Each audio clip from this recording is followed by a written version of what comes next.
Welcome to React Native tutorial. I'm gonna show you how to implement API as well as combine it with Redux in React Native. And this approach can be used for a simple to mid-level project. The main modules that we need are Axios, Redux, and React Redux. If you're not familiar with these modules, please check them out first before continuing. Additional modules for this tutorial are JSON Server. I use it to create localhost server, React Navigation to navigate between screens, React Native Debugger to view the Redux store, and last but not least, we are not gonna use any middleware. So something like Redux Tongue or Redux Saga, we are not gonna use any of that, and can still achieve the same result. Let's get through our base project. In app.js, the first node we return is Redux provider from React Redux, the navigation container from the React Navigation, then our screen wrapped with the stack navigator. Inside the store, I only have two states, a token from when we log in and nodes as our main content. I also have two action types, login and setNodes. This is a reducer that we use with a simple logic to replace the state. Then the store itself. This third parameter is from React Native Debugger so we can view our state. On our initial screen, which is login screen, we have username and password state with initial value because I don't want to keep input it, loading and error state for our login request, and login function. We are going to write everything in this file first. Then later we refactor the code so it can be reusable. This is our simple UI with username input, password input, and login button. There's also loading overlay and error text to show the status of our request. Inside loading overlay is just an activity indicator wrapped inside a modal. So if I change loading state here, it will show loading overlay. If I set error state, it will show up in here. Let's start by creating Axios global instance. Like I said earlier, I've created a localhost server using JSON server, so I put it as my base URL. To make a request, simply do instance.request with your API config. I've created my login API here with parameter username and password, so I'll just pass it like this. Let's check my server logic. If I login with username John and password 1234, server will return a token 1111. There's also username Jen here, we'll talk about it later. If not both of them, server will return status 401 and error message says wrong username or password. Let's try it. When we start the request, toggle on the loading, and when request success, dismiss the loading and lock the response.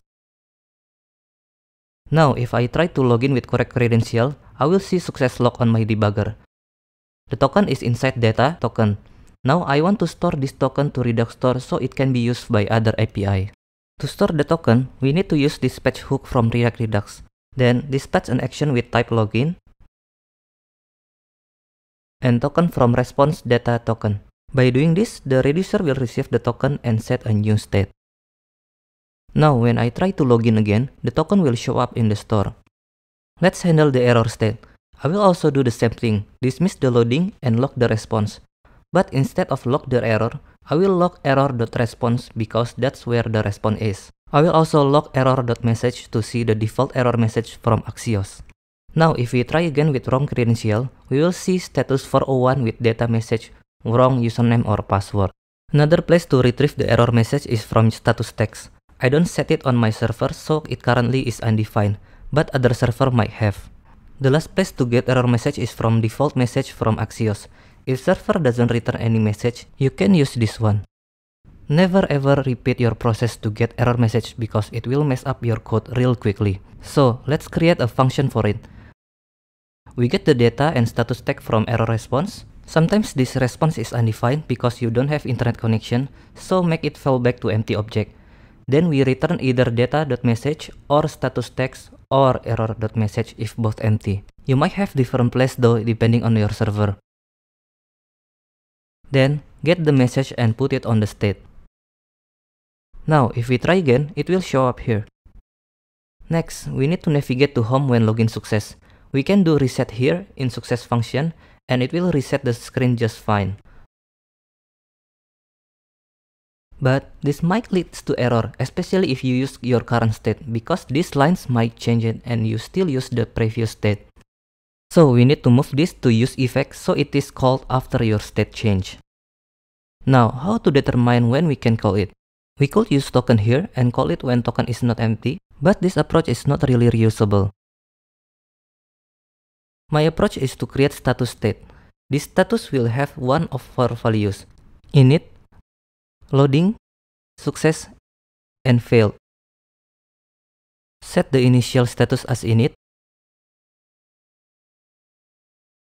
Then, when we start request, change the status to loading. When success, change the status to success, and the other one is failed.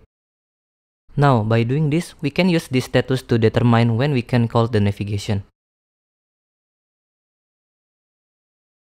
Okay, this is where the fun began. We are gonna refactor these lines so it can be reused by other API. Let me copy this file and rename it to API hook or any name that you like. First, we create useRequest function. By doing this, people will know that it is a hook function. Then, we pass a configuration object that will be different on each API calls. Use reference hook to make sure that we don't run any code when the config change, because we only use it when we start the request. Then, we remove unnecessary states, rename login function to a more common name like request, and I use callback hook so this function will never recreate it. There are two config that we can reuse here, the API and the type, so we get it from config. We can also call this request with argument and pass it to the API. We dispatch if type is provided, and I will spread this response data. This is only works if your data is always an object. If not, you can put more logic here or simply don't spread the data. We make this line as a reusable function as well.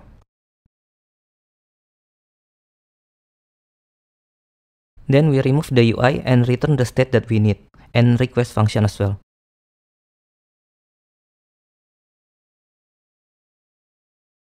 Now, if we implement this hook, the formula will look like a useState. The state is a request state, which is loading an error. SetState is a request function, which is login request. Then we pass request config, which is for login request is type action type.login, API login API, and when success we navigate to home. Now, in setLogin function, we can directly call it with username and password. We actually can still improve this code. You can see username and password is already here, so we can use it directly to our API. Remove the login function and rename login request to login only. Now you can see our code is a lot nicer and easy to read. With only 5 lines of code, you can create a login request. Now let's move to home screen. I want this screen to show me a list of nodes, but it would be nice if I have content loader while waiting for the response.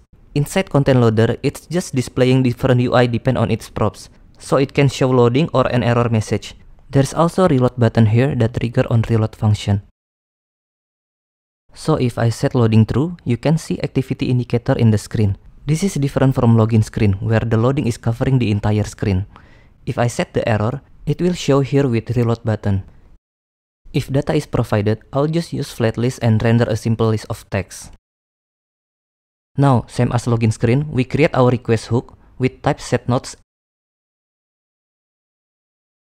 and API getNodes API. If we try it, nothing happened because nothing is triggering the API. So let's make another config called start on init and call request when status is init. Now the API is called, but it returning an error says user is not authenticated. This error is coming from my server because token is not provided. We do have token in the store, but we haven't do anything to it. So let's go back to useRequest function.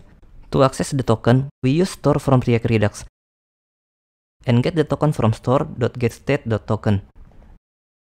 In my server, I need to put this inside header with key xout token. Your implementation might be different.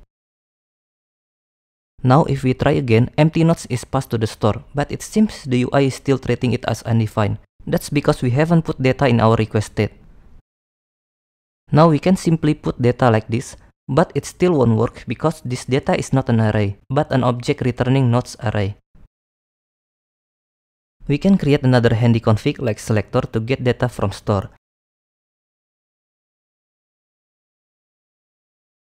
Then we pass the data from store or from request. Then we pass selector config to our request. Remember that this selector is for Redux store, not for mapping request data. Now we can start showing message when data is empty. Let's see what happens if we login with username Jane. It will send another token and she has 5 nodes on the server. Now if I login as Jane, it will show 5 nodes after content loader. The last thing I wanna talk is canceling the request. If the UI is for some reason is unmount while performing request, it will throw a warning can't perform a React state on an unmount component. This is because we try to set state here when the request is finished. Simply use Axios cancel source to fix it. Pass it to request. Then use axios.isCancel here. Let's log the response and message again. After that, create empty effect returning a function. This function will only be called when your screen is removed. So call cancelSource.cancel here. We can optionally pass cancel message here. Let's say UI unmount. Now if we try again, it won't show a warning and we can see here response is undefined and message is UI unmount. That's it for API hook tutorial. Hope you enjoyed. Please hit that subscribe button, thumbs up and leave comments below. My name is Verly and I'll see you next time.